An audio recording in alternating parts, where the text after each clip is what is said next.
Para encerrar Nunca se fala nessa experiência sobre céu e inferno, não tem essa divisão. Então, tem, mas existe também uma outra característica, mas não acontece sempre. Tá. Que a pessoa vai para um lugar como se fosse de fato um céu ou um local que é completamente diferente do que ela vivia aqui. Mas muitos interpretam como sendo um céu.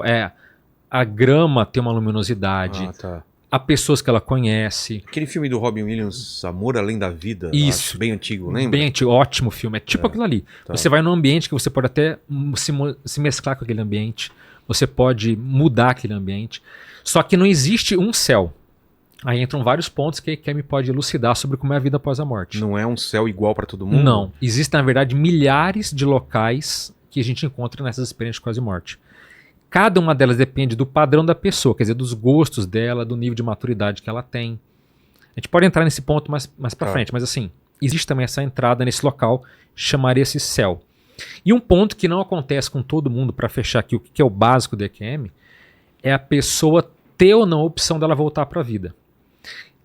Tem pessoas, a maioria dos casos da experiência de quase morte, ela não tem a opção de voltar. Ah, tá, não é uma decisão dela. Não, inclusive eu digo que a frase mais dita na EQM é a seguinte, não é sua hora, você tem que voltar.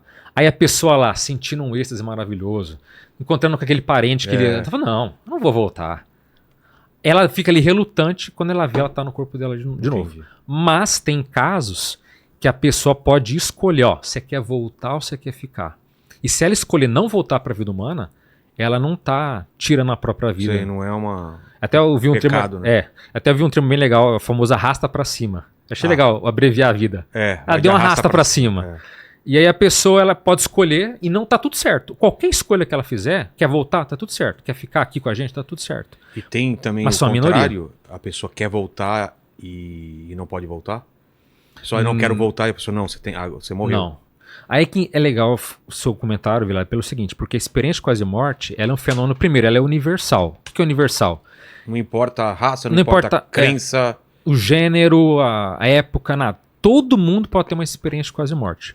Mas nem todo mundo tem. E o porquê disso nós não sabemos. Tem pessoas que passaram, às vezes, que mereciam ter uma experiência dessa para voltar sendo mais lúcido. Por quê? Uma hipótese que a gente tem é que certas pessoas, ela está desviada da missão de vida dela, do propósito de vida. Você admite que todo mundo vem na vida humana para fazer alguma coisa. Ninguém está aqui a passeio. Ninguém renasceu para ficar vendo aqui só Netflix ou só podcast, entendeu? O Paquito, eu não tenho certeza sobre isso, que ele tem um propósito na vida. Qual é o teu propósito, afinal? O propósito é o caos. Caos, tá Mais vendo? completo Não tem um caos. propósito. O propósito dele é causar caos. Já é uma razão. Já é uma razão, né? Matura ou imatura, eu não sei, mas já é um propósito. Exatamente. Então, quando a pessoa está muito desviada da rota, a EQM é meio que um chacoalhão. Tipo, meu amigo, volta. Tanto nessa revisão, a pessoa fala, putz, o que eu tô errando? Minha vida tá descambando, uma coisa que eu não queria. Eu não queria que chegasse nesse ponto. Normalmente a pessoa muda a vida. Muda a vida dela. E aí ela volta com uma nova visão de mundo. Muitos até são ateus materialistas, falam, cara, não existe nada. Aí ela volta e fala, eu sei que existe vida após a morte, porque eu estava fora do meu corpo, eu encontrei fulano, eu vi minha vida passada, eu fiz isso, eu fiz aquilo. E é uma transformação profunda. Isso pode ser duradouro? Talvez sim, talvez não. Já vi um caso de um senhor inglês que ele tinha passado por 3 paradas cardíacas, 3 EQMs. E o pessoal perguntou, mas e aí, você mudou o seu comportamento? Ele, então, né, a vida é difícil, quer dizer, ele estava se enrolando ainda, né? Mas tem casos que a pessoa realmente ela transforma a vida dela. Em alguns casos também, a minoria mais acontece, e depois que ela volta da EQM, ela começa a manifestar algum tipo de fenômeno que a gente fala de parapsiquismo. Uma clarividência, uma telepatia, que não tinha nada antes da experiência de quase morte. Mas depois aquilo começa a surgir. Como se abrisse alguma coisa. Abrisse um canal, abrisse uma forma dela se manifestar.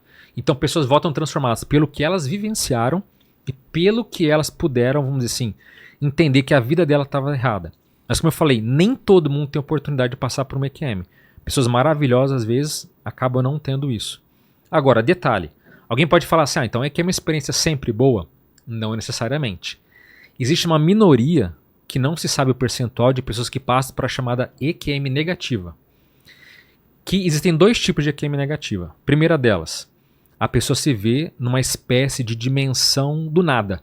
Ela se vê num lugar totalmente escuro, como se fosse um universo Vazio. sem estrelas, vazio, um tédio absoluto, e aquilo dá uma sensação de aflição gigantesca nela. Então ela fala, morrer é isso? Quer dizer, eu tô pensando, um vazio total. tem um vazio, não tem ninguém comigo, o que eu faço agora? E aquilo às vezes é muito... Assustador. É muito forte pra ela, porque ela sente que tem alguma coisa faltando. E até certo ponto tem uma mensagem pra ela mudar alguma coisa na própria vida. E um outro tipo de EQM negativa é que a pessoa tem um processo quase que de perseguição. Ela sente que, em vez de vir um ser de luz emanando acolhimento e gratidão, chega uma pessoa mal intencionada, xingando ela, perseguindo, falando coisa... Então, uma experiência assim que a pessoa volta aterrorizada. É um hater. Um hater atrás dele. Chamado hater extrafísico, de outra dimensão. Nossa. E então tem também gente que fala sobre essa experiência. Porque normalmente o pessoal relata a experiência boa, né? Então, mas a experiência boa já é um problema a ser relatado. Por quê? A família acha que você tá louco. Ah, sim. Há um tabu das pessoas falarem abertamente. Então, se a experiência é positiva, as pessoas já ficam temerosas de falar assim, imagina alguém que passou por uma experiência dessa. Eu vou ser julgado, que eu sou uma má pessoa, que eu tô fazendo... Então, a pessoa sabe que tem relatos, mas não se sabe quantos. Estima-se que fica em torno de 15% sejam experiências negativas, que a pessoa, às vezes, ela é assustada do começo ao fim, sabe? E às vezes até com cenas de inferno, de fogo, coisas assim pavorosas. E também tem experiências mistas, que geralmente começam sendo negativas, mas depois chega um ser de luz, resgata ela e leva para um local bom, alguma coisa que ela possa entender ou ter uma certa mensagem, entende? Então, a EQM ela tem essas variantes de poder mexer com a pessoa de diversas formas. Mas tudo é recado, nada é por acaso. Sempre tem uma mensagem. Sempre tem uma mensagem, sempre tem um fundo para a pessoa mudar alguma coisa, melhorar na própria vida dela. E a EQM ela acaba causando diversos, vamos dizer assim, entre aspas, problemas. Porque, vamos pensar o seguinte, digamos que a pessoa viva numa situação de muita miséria cotidiana. De grana, você tá falando, pobreza. De grande, tudo ela, vive uma situação miserável. Aí, de repente, do nada, alguém pega ela de jatinho e leva ela para as Maldivas, lá para Bora Bora, sei lá, um paraíso desse. E fala, olha a realidade que tem aqui. E mostra computador, mostra celular, mostra uma realidade que ela fala, cara, que impressionante, não quero voltar nunca mais para minha vida. Aí ela volta para a vida dela. Muitas vezes a EQM é isso, a pessoa tem uma expansão, fala, nossa, a vida é tão profunda, ela é tão incrível e de repente ela volta, fala, pô, parece que aqui perdeu um pouco o sabor da vida, sabe? Aqui parece que é tudo muito pobre. Então, a vida não é que ela fica sem graça, mas você percebe que tem uma realidade maior que você não pode acessar naquele momento, né? E existem também complicações. Por quê? Quando a gente fala de experiência de quase morte, veja, essa pergunta, o que existe após a morte? Ela é antiga. Total. Aí o pessoal sempre falava assim, não, mas ninguém vai saber disso, porque ninguém nunca voltou da morte para contar. Aí a gente bate e fala, opa, tem uma galera aí que... Pera aí, não é bem assim que funciona. Existem pessoas que voltaram da morte. O que elas falaram? Basicamente isso. Nem todo mundo passa pelo túnel de luz. Nem todo mundo passa... A revisão da vida é mais comum, mas nem todo mundo passa por isso. Nem todo mundo encontra um parente.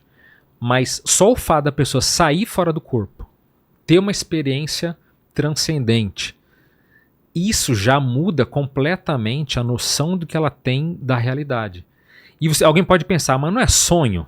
Não é alucinação? Delírio, Quem passa por uma experiência dessa diz, olha, foi a coisa mais real que me aconteceu na vida. A coisa mais real. A realidade aqui parece que ela é mais pobre do que como eu estava lá. É completamente diferente, não tem nada a ver uma coisa com a outra. Sensorialmente deve ser uma coisa completa, né? Completa. E já vieram aqui neurocientistas e tal, e falaram que os caras fazem uma experiência para ver qual parte do cérebro acende, né? Uhum. E a parte da memória acende da memória. Um pouco antes da morte, né? Que louco isso. Pois é. Agora, o duro é que essas experiências mostram que o cérebro ele é um apêndice. Quer dizer, ele faz parte dentro de um sistema mais complexo. Que vira a consciência. Que é a nossa consciência. Nossa consciência, o nosso ego, a alma, o self, enfim. Agora, só uma pecinha. Veja bem, o cérebro é quem pensa? A gente já teve essa discussão várias vezes. Não é, né? Então... Ele processa, ele processa informação, o que... Porque, veja bem, quando você tem uma experiência fora do corpo, Eu falo, peraí, mas o meu cérebro tá ali na minha frente agora. É. Eu tô aqui pensando. Você não tem o cérebro em você. Por exemplo, eu já tive experiência de eu ver o meu corpo deitado na cama. Tá. Eu tô vendo meu corpo deitado ali. Quem é que pensa? O meu cérebro que tá ali na minha frente ou sou eu que tô aqui? Ou é uma coisa fora dos dois? Então, a consciência ela transcende o corpo físico. Por mais que o cérebro ative na hora da morte, e que ainda é um mistério dentro da própria área médica, a consciência ela transcende tudo isso. Ela tá além. Por isso que estudar o cérebro é importante, mas não vai responder as questões que essas experiências trazem. Por exemplo, tem um famoso neurocirurgião de Harvard chamado Eben Alexander. Ele rodou até o Brasil uns anos atrás, que ele é tipo um cara assim internacional top, de cérebro top. O cara entende como ninguém. E aí ele teve uma bactéria muito agressiva que ele teve uma experiência de quase morte muito profunda, mas muito profunda. E ele voltou dizendo, olha, não é cérebro, não é físico, isso transcende, a vida após a morte é um fato. Inclusive, depois que ele volta, ele narra episódios de alucinação que ele teve. E ele, enquanto médico, ele diz bem claramente, uma coisa é a experiência que transcende o físico, outra coisa é a alucinação, é a memória falha, é a distorção de percepção. Então são duas...